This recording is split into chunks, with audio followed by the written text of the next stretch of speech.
నమస్తే. ప్రస్తుతం మనతో పాటు ఉన్నారు realtor oxygen founder and CEO Nandi Rameshwar Rao గారు. సార్ నమస్తే అండి. వస్తాను. సార్ సాధారణంగా రియల్ ఎస్టేట్ ఎలా ఉంది? గోల్డ్ ఎలా ఉంది? మనం ఈ వీటి గురించే ఎపిసోడ్స్ చేస్తూ ఉంటాము.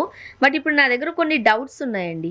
ఆ డౌట్స్ గురించి క్లారిఫై కోసం మీతో మాట్లాడుతున్నాం ఈరోజు. డౌట్స్ లేకపోయినా డౌట్స్ క్రియేట్ చేసుకుంటారేమో. సరే చెప్పండి, పర్వాలేదు. సార్ ఇప్పుడు ఆహ్, ఒక ఇల్లో, ఫ్లాటో ఏదో కొనాలని అనుకున్నారు. లేదంటే అపార్ట్మెంట్ కన్‌స్ట్రక్షన్ చేస్తున్నారు. ఏదో ఒక బిల్డర్ దగ్గరికెళ్ళాం. డబ్బులిచ్చాం. అంతా అయిపోయింది. బట్ ఆ సరైన టైంకి ఆ బిల్డర్ ఎవరైతే ఉన్నారో ఆయన మనకి హ్యాండ్ ఓవర్ చేయలేదనుకోండి. ఏం చేయాలి? పరిస్థితి ఏంటి? తూర్పు తిరిగి దండం పెట్టాలి. ఆ! ఇప్పుడు కొనుక్కునేటప్పుడు అందుకే నేను మనం చాలా వీడియోలు మాట్లాడుకున్నాం స్వర్ణ. ఎందుకంటే కొనుక్కునే ముందు కొన్ని పారామీటర్స్ చెక్ చేసుకోవాలి మనం. హ్మ్. పారామీటర్స్ లైక్ మనం ఎవరి దగ్గర కొంటున్నాం? ఏ బిల్డర్‌కి ఎన్ని సంవత్సరాల బ్యాక్‌గ్రౌండ్ ఉంది? ఎన్ని సంవత్సరాల ఎక్స్‌పీరియన్స్ ఉంది? మనం కొనే సెగ్మెంట్ అనుకుంది. ఇప్పుడు ప్లాట్స్ కట్టేవాడు హై రైజ్ టవర్స్ కట్టలేరు. ప్లాట్స్ అమ్మేవాడు అంటే ప్లాట్స్ కన్‌స్ట్రక్షన్ డెవలప్ చేసేవాళ్ళు హై రైజ్ డెవలప్ చేయాలంటే different technology, different concept, different patience ఉండాలి. సో అది చూసుకోవాలి. చాలా మంది 100 ప్రాజెక్ట్స్ చేశామంటారు. 100 ప్రాజెక్ట్స్‌లో ఎన్ని ప్రాజెక్ట్స్ చేశాడనే దానికంట ఎన్ని ప్రాజెక్ట్స్ టైమ్‌లో కంప్లీటెడ్ యూనిట్స్ డెలివరీ చేశారు. ఇది ఇంపార్టెంట్. అట్లానే కొనుక్కున్నందుకు మనం బిల్డర్ గురించి రిసర్చ్ చేసుకోవాలి. ఈ బిల్డర్ మార్కెట్ లో బ్రాండ్ ఏముంది? దేర్ ఆర్ లో profile, middle profile, high end profile. 3-4 రకాలు ఉన్నాయి. సో క్వాలిటీ ఇంపార్టెంట్ కానీ క్వాంటిటీ ఇంపార్టెంట్ కాదు. ఇన్ టర్మ్స్ ఆఫ్ ప్రైసింగ్ కానీ, in terms of technical specification కానీ, ఇన్ టైప్స్ ఆఫ్ ఎమ్యూనిటీస్ కానీ, ఇవన్నీ కూడా చూసుకోవాలి. సో చూసుకోవడం మీరు ఆ పాత ప్రాజెక్ట్స్ వెళ్ళి చూడాలి. ఎట్లా ఉంది ట్రాక్ మెయింటైన్ డెవలప్ చేయడం వేరు, మెయింటైన్ చేయడం వేరు. చాలా మంది మెయింటెనెన్స్ ఛార్జీలు తీసుకుంటారు కానీ మెయింటైన్ చేయరు. కొంతమంది ఎమ్యూనిటీస్ కంప్లీట్ చేయరు. అక్కడ ఉన్న కస్టమర్స్ ఏం ఫీల్ అవుతున్నారు అంటే పాత కస్టమర్స్ ఉంటారు కదా, పాస్ట్ ప్రాజెక్ట్స్ అక్కడికి వెళ్ళి కస్టమర్స్ అడగాలి. మీరు హ్యాపీగా ఉన్నారా? కొనుక్కున్నారు కదా, బిల్డర్ కమిట్మెంట్ ఎట్లా ఉంది ఏంటి అనేది తెలుసుకోవాలి.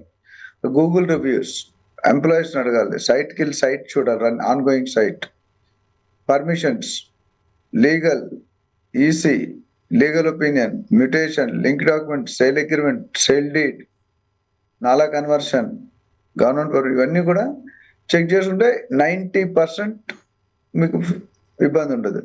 బట్ కొన్ని న్యాచురల్ కెలామిటీ, తుఫాను, సునామీ వచ్చింది అనుకోండి, వర్క్ జరగదు. అది వేరు.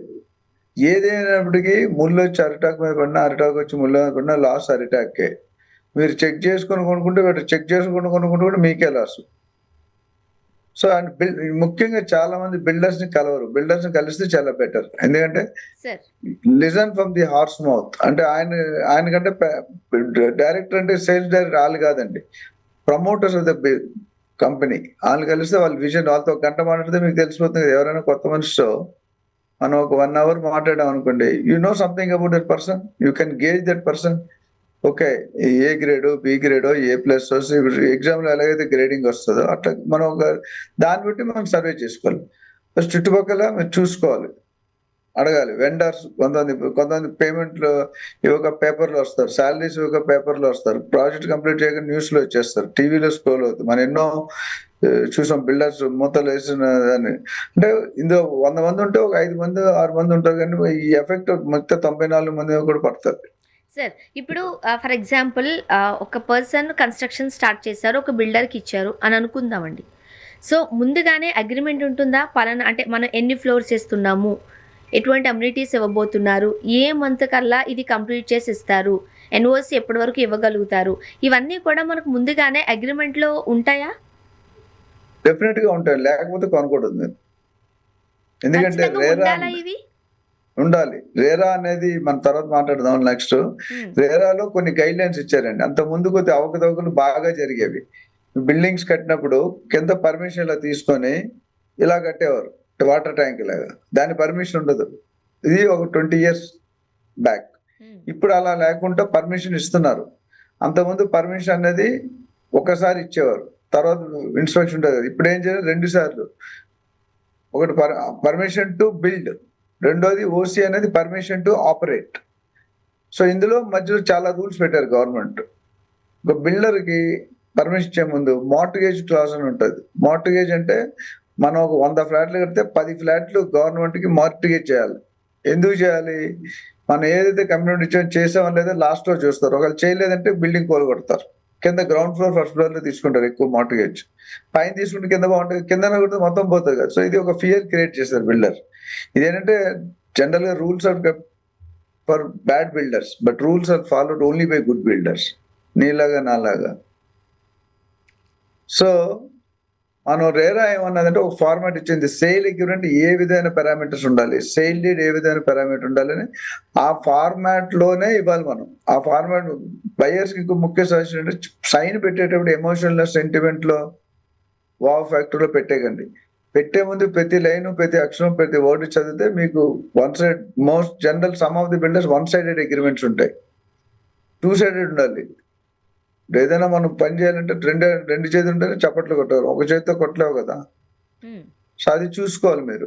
సార్ చూసుకుంటే సార్ ఇప్పుడు బేసిక్గా జనరల్గా ఇప్పుడు ఈ వీడియో అసలు ఏమీ తెలియని వాళ్ళు ఏదో ఇల్లు కట్టుకుందాం అనుకుంటున్నారు, ఒక బిల్డర్ని అప్రోచ్ అవుదాం అనుకుంటున్నారు అనుకుందాం. వాళ్ళకి బేసిక్గా ఏమేమి బిల్డర్ దగ్గర నుంచి ఇస్తారు అని చెప్పడం కోసం చెప్పండి. ఏమేమి ఇస్తారు కన్స్ట్రక్షన్లో? ఫస్ట్ ఇందాక నేను చెప్పినట్టు బిల్డర్ గురించి మనం సర్వే చేసుకోవాలి. ఓకే. రెండోది ముఖ్యంగా మదర్ టైటిల్ డీడ్ అంటారు. Mother deed, title deed, sale deed, అది క్లియర్ టైటిల్ ఉండాలి. మధ్య మధ్య గ్యాప్స్ ఉంటాయి. నెక్స్ట్ లింక్ డాక్యుమెంట్స్ చెక్ చేసుకోవాలి. నెక్స్ట్ ఎన్కంబరెన్స్ సర్టిఫికేట్ చెక్ చేసుకోవాలి. దాని తర్వాత లీగల్ లాయర్ ఒపీనియన్ తీసుకోవాలి. దానికి గవర్నమెంట్ పర్మిషన్ డిటిసిపి, హెచ్ఎండి ఉందా లేదా, జిహెచ్ఎంసి, లేకపోతే సిఆర్డిఏ, లేకపోతే ఎఫ్సిడిఏ, రకరకాల ఐటీడీ, చాలా గవర్నమెంట్ అప్పుడు ఏదో ఒకటి చెందుతుంది. అన్ని రావు కానీ ఏదో ఒకటి వస్తుంది. సో అప్పుడు తర్వాత రేరా ఉందా లేదా చూసుకోవాలి. బ్యాంక్ లోన్స్ ఇస్తాయా లేదా చూసుకోవాలి. బిల్డర్ మీద ఏమైనా ఎఫ్ఐఆర్ కేసు ఉన్నాయా లేదా చూసుకోవాలి. అట్లనే మ్యూటేషన్, ఒక్కోసారి ఏమవుతుందంటే తాతగారి నుండి మనవడికి కొడుకు ట్రాన్స్ఫర్ కాదు ప్రాపర్టీ. సేల్ డీడ్ అయిపోయి సబ్ రిజిస్టార్ ఆఫీస్ లో రిజిస్ట్రేషన్ అయిపోతే మన ప్రాపర్టీ ఓనర్షిప్ రాదు. అది రికార్డ్స్ లో వెళ్ళాలి.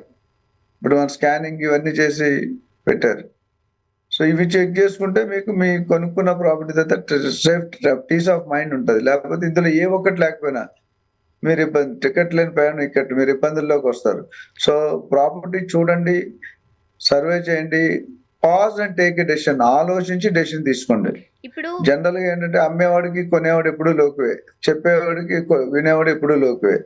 సో వాళ్ళు ప్రమోటర్స్ చెప్పైనా కొంతమంది కమిషన్ ఏజెంట్స్ కానీ సేల్స్ టార్గెట్స్ కోసం ఏదో ఒకటి చెప్పి సన్నగా అమ్మేద్దాం అనుకుంటారు. అలా వెళ్ళకూడదు. చెప్పనండి, వినండి, యూ క్రాస్ చెక్. ఈ ఈయన చెప్పింది ఎంతవరకు కరెక్ట్. గూగుల్ రివ్యూస్ చెక్ చేసుకోవాలి. బ్యాంక్ రెప్యుటేషన్ ఎట్లా ఉందో చెక్ చేసుకోవాలి.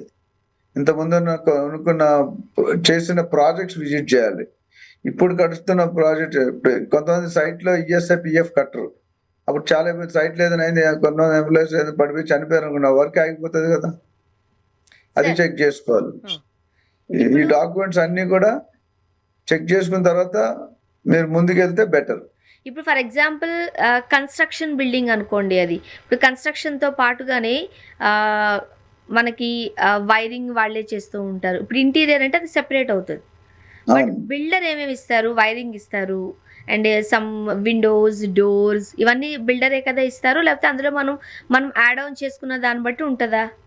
అంటే రెండు రకాలు ఉన్నాయి. కొంతమంది ఏంటంటే బేర్ షెల్ అంటారు. బేర్ షెల్ అంటే ఓన్లీ గోడలు కట్టిస్తారు, కబోర్డ్స్ కూడా ఇయ్యరు. ఓకే. ఎందుకు ఎవరంటే ఆడిచ్చే కబోర్డ్ మీకు నచ్చచ్చు నచ్చకపోవచ్చు. ఈ రోజుల్లో ఫ్యాషన్స్ ఎక్కువైనాయి. సో మీకు నచ్చే డిజైన్ మీ హస్బెండ్ కూడా నచ్చపోవచ్చు ఒక్కోసారి. అందుకని వాళ్ళు ఏం చేస్తారంటే బేర్ షెల్ ఇస్తే మీరు ఇంటీరియర్ డిజైన్ తీసుకొని మీ ఇష్టం వచ్చిన కలర్, మీ ఇష్టం వచ్చిన వేసుకోవచ్చు. Option 1. Option 2, builder can give semi furnished, అంటే కబోర్డ్స్ వాల్ కి ఏవైతే ఫిక్స్ ఉంటాయో సెమీ ఫిక్స్డ్ ఇవ్వచ్చు, సెమీ ఫర్నిష్డ్. కొంతమంది బిల్డర్స్ ఫుల్లీ ఫర్నిష్డ్, అంటే ప్లగ్ అండ్ ప్లే అంటాం. ఇప్పుడు కమర్షియల్ ఆఫీస్ అయితే ప్లగ్ అండ్ ప్లే అన్ని ఇస్తాడు. ఏసీ, ఫర్నిచర్, ఫాల్ సీలింగ్ అన్ని ఇచ్చి మీరు ప్లగ్ పెట్టుకొని కంప్యూటర్ లో స్టార్ట్ చేస్తారు. దాన్ని fully furnished plug and play అంటారు. సో 3 కేటగిరీలో ఎక్కువ మంది ఫర్నిష్డ్ ఇవ్వరు. ఇంకొంతమంది 20-25% మేబీ సెమీ ఫర్నిష్ ఇస్తారు. మెజారిటీ ఆఫ్ ద బిల్డర్స్ ఏమి ఇయ్యరు. వాళ్ళు కరెంటు, ఎలక్ట్రిసిటీ, ఫ్లోరింగ్ ఇవి చేసిస్తారు. సో మీకున్న బడ్జెట్ రేట్లు కూడా అదే విధంగా మారుతాయి. ఇప్పుడు ఫర్నిచర్ లో ఇటాలియన్ ఫర్నిచర్ ఉంది, నార్మల్ ఫర్నిచర్ ఉంది, ఇంపోర్టెడ్ ఫర్నిచర్ ఉంది, ఇండియన్ ఫర్నిచర్ ఉంది. లోకల్ నాంపల్లికి వెళ్తే 500 టేబుల్ దొరుకుతుంది. అదే మీరు గోద్రేజ్ వెళ్తే 5,000 కూడా దొరకదు టేబుల్. 2 టేబుల్సే. అవును. సో ఇవన్నీ దీని వేరియేషన్ బట్టి మనం అది ఏది ఇస్తా అన్నా సేల్ అగ్రిమెంట్ లో రాయించుకోవాలి. మీరు ఓకే. రాసిస్తారు. అండ్ ఇంకొకటి సార్, ఫర్ ఎగ్జాంపుల్ ఎన్ఆర్ఐ అయినా ఫారిన్ కంట్రీస్లో ఉన్నారు, ఇండియాలో ప్రాపర్టీ కొనాలి అని అనుకున్నారు, కొనేసారని అనుకుందాం. ఫర్ ఎగ్జాంపుల్ కొనేశారు, బట్ రిజిస్ట్రేషన్ టైంకి ట్రంప్ గారు ఏదో ఒక లిటిగేషన్ పెడతారు, ఆయన వచ్చే పరిస్థితి ఉండదు. పరిస్థితి ఏంటి మరి? ట్రంప్ గారిని నిందించలేము, ఆయనేమో వచ్చే పరిస్థితి కాదు. ట్రంప్ గారిని నిందించే అర్హత నీకు నాకు లేదు, కానీ మన ఒపీనియన్ మనం చెప్పొచ్చు. దీనికి ఏం ప్రాబ్లం లేదమ్మా. గవర్నమెంట్ అంటే క్లారిటీ ఉంది. సో ఒక ట్రాన్సాక్షన్ అయినప్పుడు 3 ఉంటారు, బయ్యరు, సెల్లరు, ఏజెంట్. ఒక్కోసారి ఏజెంట్ ఉండకపోవచ్చు. అయితే బయ్యర్ రాలేని పరిస్థితి ఉంటే, ఇప్పుడు ఏంటంటే ఇప్పుడు కొనే 10 లక్షల ప్రాపర్టీ 3 లక్షల రాడు ప్లాట్ అయితే. ఫ్లాట్ అయినా లీవ్ దొరకదు, వీసా ఇవ్వడు. అప్పుడు ఏం చేయాలంటే బయ్యర్ కి రాకుండా రిజిస్ట్రేషన్ చేసే విస్తృబాటు ఉంది గవర్నమెంట్ లో. ఫామ్ 32 అని అంటారు. ఆ 32ని మనం ఒరిజినల్ ఈమెయిల్లో లేదా స్కాన్ చేసి పంపిస్తే వాళ్ళు అక్కడ ప్రింట్అవుట్ తీసుకొని థంబ్ ఇంప్రెషన్, ఫోటో, సంతకం పెట్టి మనకు ఒరిజినల్ రావాలి, జెరాక్స్ పని కాదు. సో ఫెడెక్స్ లేదా ఏదో స్పీడ్ పోస్ట్ వేస్తే ఆ పేపర్ మనం సబ్మిట్ చేస్తే రిజిస్ట్రేషన్ అయిపోతుంది. ఆయన రాకపోయినా ఆయన పేరున అవుతుంది, ఆమె కానీ ఆయన పేరున అవుతుంది. కానీ అదే సెల్లర్ లేకపోతే కాదు. Seller is a must. Either seller has to come or seller can give a GPA, general power of attorney, or SPA, special power of attorney, చాలా రకాలు ఉన్నాయి అందులో. అప్పుడు జనరల్ గా సెల్లర్స్ అనేది కంపెనీ ఓనర్స్ ఉంటారు కాబట్టి వాళ్ళు ప్రెజెంట్స్ ఇద్దరు లేకుండా కాదు. అయితే seller can give a GPA, but buyer need not give GPA. ఆ ఫామ్ అనేది జీపీఏ అంటే బిల్డర్ ని ఆథరైజ్ చేస్తాం, మీరు నా తరఫున రిజిస్ట్రేషన్ చేయండి, మీకు కావాలి మీ తాలూకు Aadhaar card, pan card, income tax ఇవన్నీ కూడా సబ్మిట్ చేస్తే సరిపోతుంది. విట్నెస్ ఎట్లా అక్కడ లోకల్లో ఎవరైనా పెడతారు. ఓకే సార్, ఇప్పుడు ఫర్ ఎగ్జాంపుల్ ఒక 2-3 ఇల్లులు చూసాము ఏదన్నా కొనాలి అని. బిల్డర్ ఏం చెప్తున్నారు, ఒక దగ్గర ఏమో స్క్వేర్ ఫీట్ 10,000 అంటున్నారు, ఇంకొక దగ్గర 8,000 స్క్వేర్ ఫీట్ అన్నారు, ఇంకొకరు 15,000 అన్నారు. అంటే నియర్లీ ఒకటే సరౌండింగ్స్లో కూడా. ఎట్లా మనం నమ్మాలి బిల్డర్ చెప్పే మాటల్ని? 10,000 అంటే మనకు కూడా ఒక గైడ్ లైన్ కావాలి కదా, ఏమేమి చూసుకోవాలంటారు? ఎవరు చెప్తారు? I'll give you a small ఇప్పుడు సినిమా యాక్టర్స్ ఉన్నారు అనుకోండి, ప్రభాస్ గారు రేటు వేరు, అల్లు అర్జున్ రేటు వేరు, రవితేజ గారు రేటు వేరు, ఇంకా కింద కొత్త నవీన్ పోలిశెట్టి రేటు వేరు, అవునా? దేని ఏ బేస్ మీద ఇస్తాం? వాళ్ళకు బ్రాండ్, వాళ్ళ ట్రాక్ రికార్డు, వాళ్ళ యాక్టింగ్ స్కిల్స్ ఇవన్నీ ఉంటాయి. అదే విధంగా ఇక్కడ కూడా మీరు లొకేషన్ సెలెక్ట్ చేసుకోవాలనుకుంటే ఆ లొకేషన్ లో సర్వే చేయాలి. చాలా మందికి ఇబ్బంది ఎక్కడ పడతారంటే, మీరు టైం స్పెండ్ చేయరు buyers, you depend on somebody. So వాళ్ళకి ఏదో తెలిసినంత చేస్తారు. మీరు ఏజెంట్ పెట్టుకోండి, ప్రొఫెషనల్ రియల్టర్.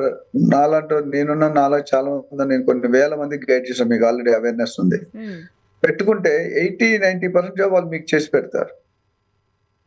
మీకు అర్థమవుతుందా? ఏం చేస్తారు, ఆ లొకేషన్ లో గత 10 సంవత్సరాలుగా రేట్లు ఎలా పెరుగుతున్నాయో తగ్గుతున్నాయి అనాలిసిస్ చేస్తారు. జనరల్ గా రియల్ ఎస్టేట్ లో రేట్లు పెరుగుతూనే ఉంటాయి, ఇట్లా తగ్గే సూచనలు వెరీ తక్కువ. గోల్డ్ లో మనం తగ్గినట్టు రియల్ ఎస్టేట్ లో అంత ఎప్పుడు తగ్గిందా? తగ్గలేదు. సిల్వర్ లో తగ్గినట్టు అంత తగ్గిందా? పెరగడం కొద్ది స్లో అవ్వచ్చు, ఫాస్ట్ అవ్వచ్చు. సో అది చూసుకొని ఆ లొకేషన్ లో గవర్నమెంట్ డెవలప్మెంట్స్ ఏమి రావచ్చు ఫ్యూచర్ లో. గత 10 సంవత్సరాలు, next 10 years, 5 to 10 years government already declare చేసింది. ఇక్కడ SEZ వస్తుంది, అక్కడ బుల్లెట్ ట్రైన్ వస్తుంది, ఇక్కడ మెట్రో వస్తుంది, ఇక్కడ RRR వస్తుంది, ఇక్కడ ORR ముందు డిక్లేర్ చేస్తున్నారు కదా. దాన్ని బట్టి మనకి క్లారిటీ ఉంటుంది ఇక్కడ కొనుక్కోవాలా లేదా. ఇప్పుడు ప్రస్తుతం మీరు చూసుకుంటే ఏ బిల్డర్ అయినా ఫస్ట్ బ్రోచర్ చెప్తాడు ఆ ప్రాజెక్ట్ తాలూకా హైలైట్స్ ఏంటి. ఒకటి టెక్నికల్ గా, ఇంకోటి కమర్షియల్ గా, ఇంకోటి లొకేషన్ వైజ్. అమెజాన్ పక్కన ఉంది, మైక్రోసాఫ్ట్ పక్కన ఉంది, చిన్నజీఆర్ ట్రస్ట్ ఉంది, కనామ్ ఇంటర్నేషనల్ సెంటర్ ఉంది, లేకపోతే స్పెషల్ ఎకనామిక్ జోన్ ఉంది, లేకపోతే కొత్తగా హైవే పడుతుంది, లేకపోతే 27 గ్రామాలని మీరు విలీనం చేసాం, హెచ్ఎండి పరిధిని పెంచి, ఇవన్నీ కూడా మన మార్కెట్లో దొరుకుతాయి.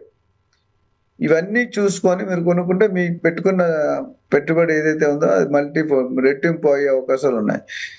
ఒకటి లీగల్ రైట్ క్లారిటీ చెప్పాం, రెండోది లొకేషన్ డెవలప్మెంట్ లో ఇవన్నీ నాలా ముందు ఉంటే రేట్ రాదు, చర్చ్ ముందు ఉంటే రేట్ రాదు, గుడి ముందు ఉంటే రేట్ రాదు, సో హైటెన్షన్ లైన్ వెళ్తే రేట్ రాదు, కొన్ని నెగిటివ్ సైన్స్ ఉన్నాయి. అట్లానే జోన్, రెసిడెన్షియల్ జోన్ లేకుండా ల్యాండ్ కన్వర్ట్ చేయకుండా కట్టాడు అనుకోండి, మీకు రేట్ రాదు, కన్స్ట్రక్షన్ పర్మిషన్ రాదు, ఎన్ఓసి రాదు. సో ఈ సో ఇవన్నీ కూడా రిజిస్ట్రేషన్ లో గైడ్ లైన్స్ ఏమి ఇచ్చారండి గవర్నమెంట్? ఏమేమి ఉంటది ఖచ్చితంగా? మీరు రేట్ అడిగారు కదా, 10,000 కరెక్టా కాదని. మంచి క్వశ్చన్. 10,000 కరెక్టో కాదని ఎలా తెలుస్తుంది అంటే, ఒకటి your agent can help you, రెండు వెబ్సైట్ లో చాలా ప్రైస్లు వస్తున్నాయి, మా మార్కెట్ లో న్యూస్ కరెక్ట్ ప్రైసెస్ ఉంది, తెల్లాపూర్ ఎంత ఉంది, కొల్లూరు ఎంత ఉన్నది. మూడోది అక్కడ మార్కెట్ వాల్యూ తెలుస్తుంది, guide line value builder himself will tell you, but అది క్రాస్ చెక్ చేసుకోవాలి. మన ఎస్ఆర్ ఆఫీస్కి వెళ్తే మనం ఆ సర్వే నెంబర్, ఆ ప్లాట్ నెంబర్, ప్రాజెక్ట్ నెంబర్ పెడితే దే విల్ టెల్ యూ ఇక్కడ 8,000 రేట్ ఉంది, అందులో 3,000 4,000 గవర్నమెంట్ రేట్ ఉంది, మిగతా 3,000 4,000 మార్కెట్ రేట్ ఉందని. ఓకే, సో దాన్ని బట్టి మీరు you can get it in writing. Market value certificate అని 100 అప్లై చేసుకుంటే వాళ్ళు కన్సిడర్ చేస్తారు, ల్యాండ్ రేట్ ఎంత ఉంది, కన్స్ట్రక్షన్ రేట్ రెండు చెప్తారు. ప్లస్ మార్కెట్ లో సర్వే చేయాలి. మీరు యాజ్ ఏ బయర్ గా మన ప్రాజెక్ట్ కు 2-3 కిలోమీటర్ చాలా ప్రాజెక్ట్స్ వస్తున్నాయి, చాలా ఇల్లు ఉంటాయి కదా, పాత కానీ కొత్త కానీ, వెళ్ళి సర్వే చేయాలి. ఇక్కడ నేను కొనుక్కుందాం అనుకుంటాను, ఇక్కడ వేరే కన్స్ట్రక్షన్ బిల్డింగ్స్ ఉంటాయి, వేరే ప్రాజెక్ట్స్ ఉంటాయి, కొనుక్కుంటే 3-4 కలిసారు అనుకోండి, మీకు ఒక ఐడియా వచ్చేస్తుంది యావరేజ్ ప్రైస్. అంటే నాకు అక్కడ లోకల్ స్థానికులను అడిగితే వాళ్ళు చెప్తారు ఇక్కడ రేట్ ఎంత నడుస్తుంది అనేది.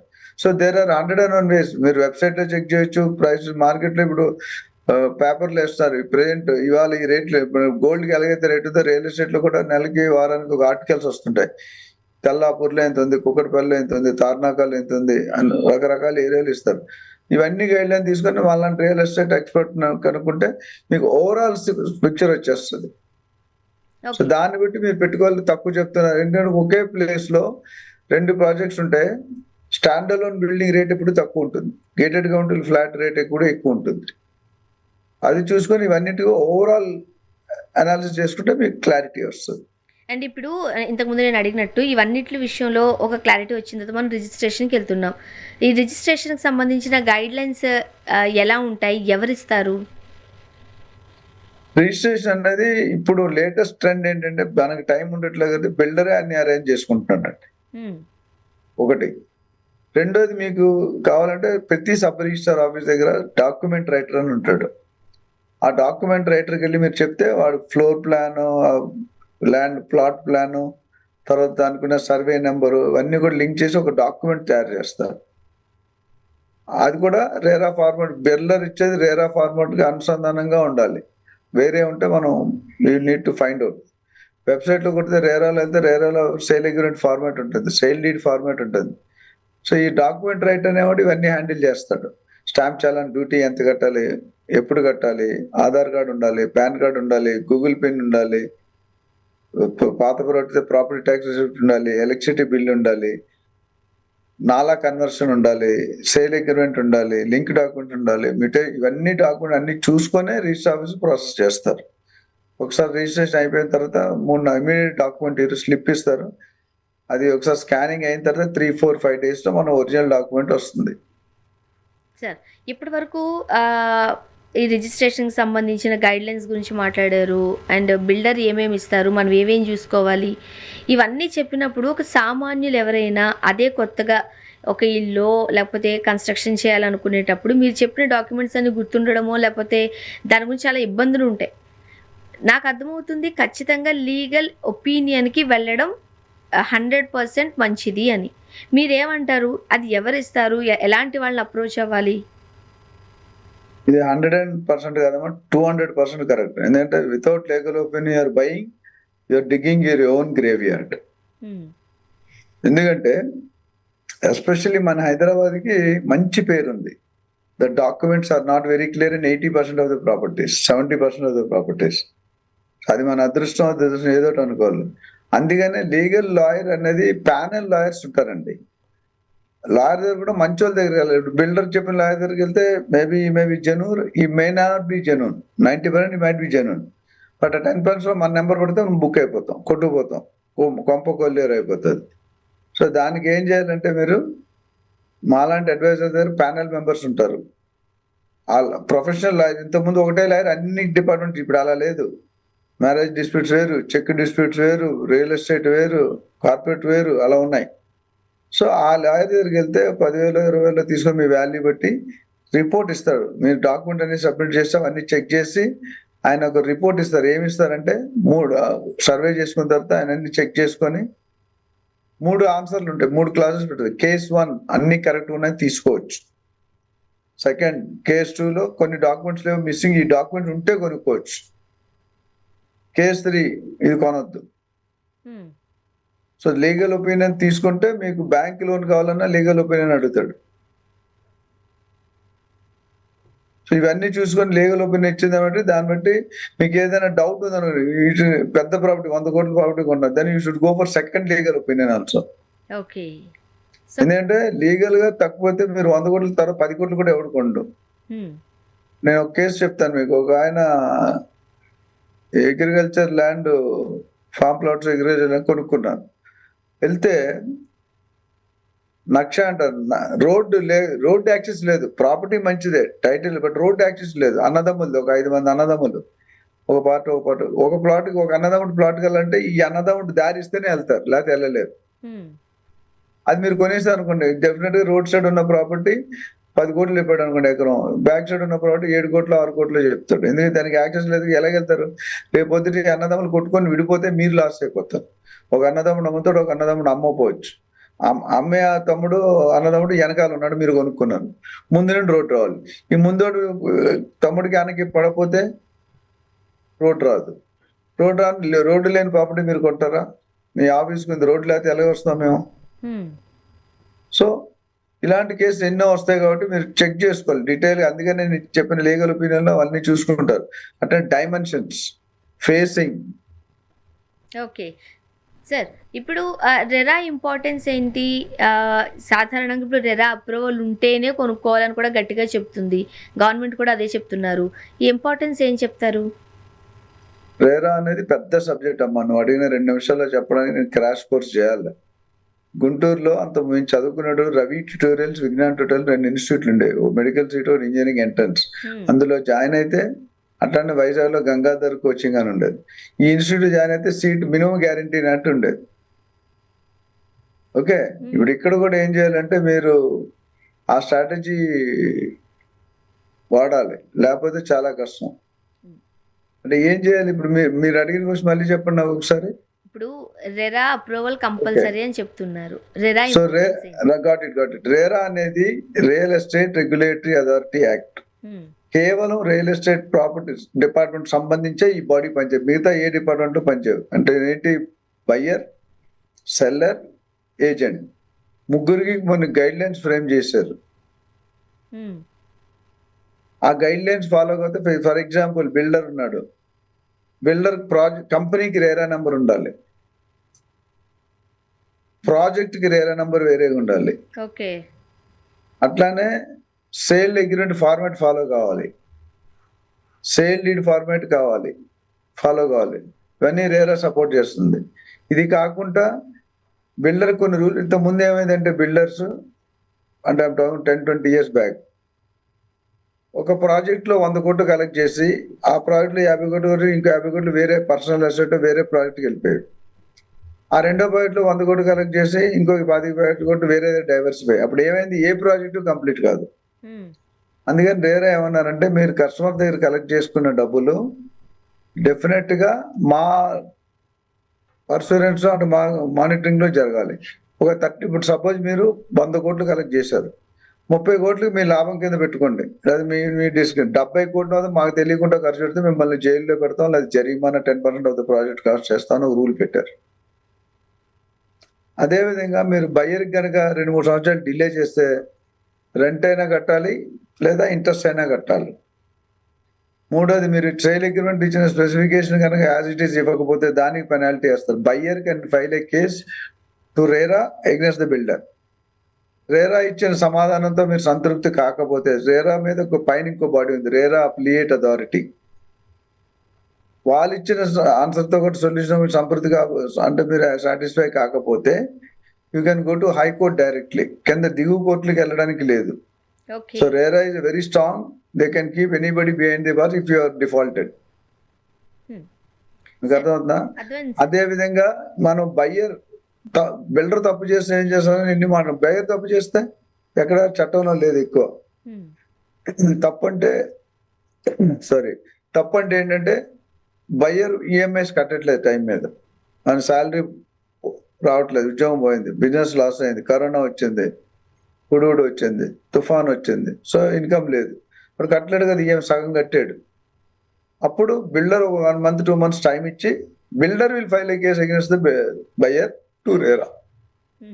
మూడోది ఏజెంట్. ఇంతకుముందు అంతా స్ట్రీట్ బ్రోకర్స్ ఉండేవాళ్ళు, ఇప్పుడు లైసెన్స్డ్ బ్రోకర్స్ అడుగుతున్నారు.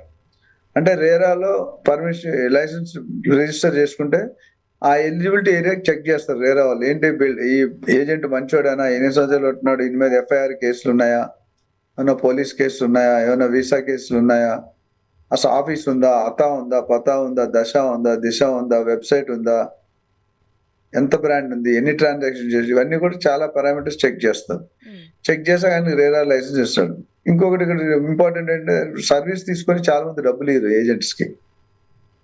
అప్పుడు agent can file a case and builder or buyer to RERA.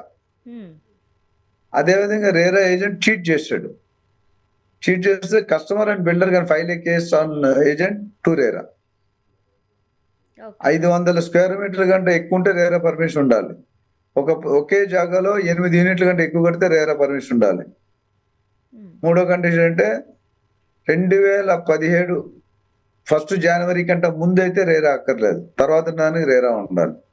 RERA permission తీసుకుంటే ఒకసారి రెన్యువల్ టైం ఉంటది, అంటే 2-3 సంవత్సరాలకి ఇచ్చి తర్వాత ఎక్స్పైర్ అయిపోతే రెన్యువల్ చేయించారు కొంతమంది, అది చెక్ చేసుకోవాలి. సో ఇవన్నీ కూడా చూసుకుంటే RERA is playing a major role.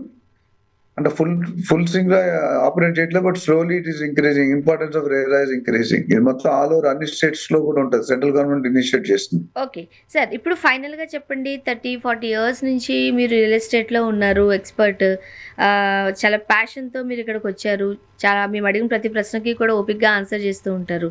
ఈ రియల్టర్ ఆక్సిజన్ ఏం చేస్తుంది సార్? పెద్ద సబ్జెక్ట్. రియాలిటీ ఆక్సిజన్ చెప్పాలంటే పెద్ద, నాకు కనీసం 2-3 గంటల స్టోరీ ఇవ్వాలి. బట్ షార్ట్ అండ్ స్వీట్ గా చెప్పేసేయండి. షార్ట్ అండ్ స్వీట్ గా చెప్పేశారు. నువ్వు అంత స్వీట్ ఉంటే నేనంత స్వీట్ కాదు కదా. సో రియాలిటీ ఆక్సిజన్ అది కంపెనీ పెట్టడం ఎందుకు వచ్చింది, దీని ఉద్దేశం అనగా, నేను ఒక ప్రాపర్టీ కొనుక్కున్నప్పుడు మోసపోయాను 30 years బ్యాక్. నేను ఇంత చదువుకొని నేనే మోసపోతే మరి ఏమీ లేని వాళ్ళు ఎంత మోసపోతారో అని ఒక ఐడియా పెట్టి I wanted to uplift the real estate segment in my own way. మనం మొత్తం చేయలేం కానీ కొద్ది కంట్రిబ్యూషన్. సో ఏం చేసామంటే బ్రోకర్స్ కమ్యూనిటీని అప్లిఫ్ట్ చేయాలి. రియల్ ఎస్టేట్ వాల్యూ ఏంటి, రియల్ ఎస్టేట్ ఎందుకు పెట్టుకోవాలి. రియల్ ఆక్సిజన్ లో 3-4 డివిజన్స్ ఉన్నాయి. ముఖ్యంగా ఒక డివిజన్ అంటే ఇన్వెస్ట్మెంట్ అడ్వైస్. అంటే కొనుక్కునే వాడికి మన 30-35 years ఎక్స్పీరియన్స్ షేర్ చేస్తాం. ఎంత డబ్బులు కొనాలి, ఏ రేటు కొనాలి, ఎప్పుడు కొనాలి, ఎక్కడ కొనాలి, ఏ బిల్డర్లో కొనాలి, ఏ బిల్డర్తో కొనాలి, ఏ లొకేషన్ లో కొనాలి, ఏ అప్రూవల్స్, ఇవన్నీ అడ్వైజ్ ఇస్తాం. రెండోది ట్రైనింగ్ డివిజన్. అంటే మనం అన్ప్రొఫెషనల్ అని ప్రొఫెషనల్ చేస్తాం. నేను ఇప్పటివరకు కొన్ని వేల మంది రియల్ ఎస్టేట్ లీడర్స్ ట్రైన్ చేసిన, they are happily earning. Job లేకపోయినా ఇండిపెండెంట్ గా వాళ్ళ నెలకి 1 లక్ష నుండి 2 లక్షలు 3 లక్షలు 4 లక్షలు సంపాదిస్తాం పర్ మంత్. వేరే CEO of company also will not get. మూడోది మెంటరింగ్. కార్పొరేట్ కంపెనీస్ మెంటరింగ్ చేస్తాం. కంపెనీలు సరిగ్గా బిజినెస్ చేసుకెళ్తే మనం ఎంటైర్ రీవ్యాంప్ చేస్తాం. అంటే ఎక్కడ లేకపోయింది will find out the loop whole, ఎక్కడ ఫెయిల్ అవుతున్నారు, ప్రొడక్షన్ లో ఫెయిల్ అవుతున్నారా, క్వాలిటీలో ఫెయిల్ అవుతున్నారా, సర్వీస్ లో ఫెయిల్ అవుతున్నారా, ఫైనాన్స్ లో ఫెయిల్ అవుతున్నారా, పేమెంట్స్ లో ఫెయిల్ అవుతున్నారా, ప్రాజెక్ట్ సెలెక్షన్ లో ఫెయిల్ అవుతున్నారా, టర్మ్స్ లో ఫెయిల్ అవుతున్నారా, రకరకాలు ఉన్నాయి. సో ఇవన్నీ మేము రీవ్యాంప్ చేసి చెప్తాం. అట్లానే డిజిటల్ మార్కెటింగ్ లో సపోర్ట్ చేస్తాం. చాలా మంది మన ట్రైనింగ్ తీసుకున్న వాళ్ళకి ట్రైనింగ్ తీసుకున్న తర్వాత ఫ్రీలాన్సర్ గా మన కంపెనీలోనే ఆపర్చునిటీ ఇస్తున్నాం. సో దీనివల్ల ఏమవుతుందంటే మనం fine tuning the real estate segment. ఇప్పటికి కూడా 90% బిజినెస్ అన్ఆర్గనైజ్ ఉంది రియల్ ఎస్టేట్ లో. దాన్ని ఆర్గనైజ్ చేయడానికి future of potential of real estate $1 trillion by 2030, $10 trillion by 2040. That is the potential. 7.5 కోట్ల జాబులు ఉన్నాయి, రాబోతున్నాయి. ఇవన్నిటికీ మనం సిద్ధం అవుతున్నాం. థ్యాంక్ యూ సో మచ్ అండి నంది రామేశ్వరరావు గారు. అసలు రియల్ ఎస్టేట్లో ఎక్కడ పెట్టాలి, ఎలా పెట్టాలి, ఎటువంటి సెగ్మెంట్స్లో మనం వెళ్తున్నప్పుడు ఎలాంటి జాగ్రత్తలు తీసుకోవాలి చాలా క్లియర్గా తెలియజేశారు. Thank you so much. Right అమ్మా, థ్యాంక్ యూ.